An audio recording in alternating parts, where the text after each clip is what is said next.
আসসালামু আলাইকুম ভাই বোনেরা, আপনারা কেমন আছেন? আমি আলহামদুলিল্লাহ ভালো আছি। এই যে বাজার নিয়ে আসছি, বাজারে তরকারি কিছুই পাই না।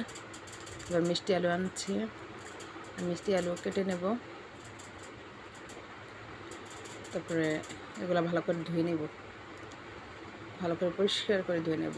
যে অনেক পরিষ্কার করে ধুয়েছে, অনেকে তো মিষ্টি আলু তো অনেকে ভালো লাগে, ধুতে পারে না।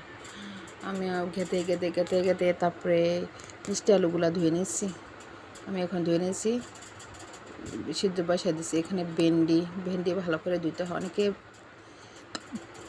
ধুইয়া মনে হয় কাটা, আমি এক জায়গায় দেখছিলাম।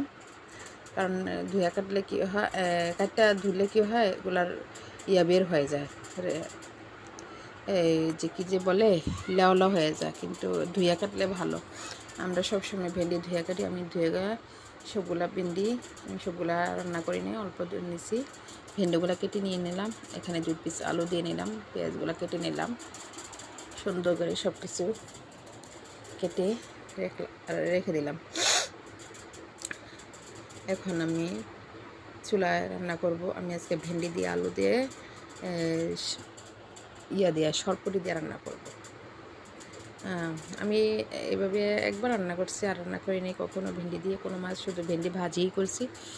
এখানে সবগুলো উপকরণ দিয়ে নিয়েছি। আসলে কিন্তু আমি রান্নার রেসিপি আপনাদেরকে দেখাচ্ছি না, আমি যেভাবে রান্না করছি সেটাই দেখাচ্ছি। হ্যাঁ, এটাই রান্না করতেছি এভাবে। আলুগুলো দিয়ে নিলাম, সবগুলো হয়ে গেল রান্না। এখন কষাই নিব, কষানোর শেষ, পানি দিয়ে নিব, ওগুলা মাছগুলো দিয়ে নিব। যাই হোক, আমার ভিডিওটা ভালো লাগলে আমার চ্যানেলটা সাবস্ক্রাইব করে দেবেন, লাইক কমেন্ট শেয়ার করে জানাবেন। আল্লাহ হাফেজ।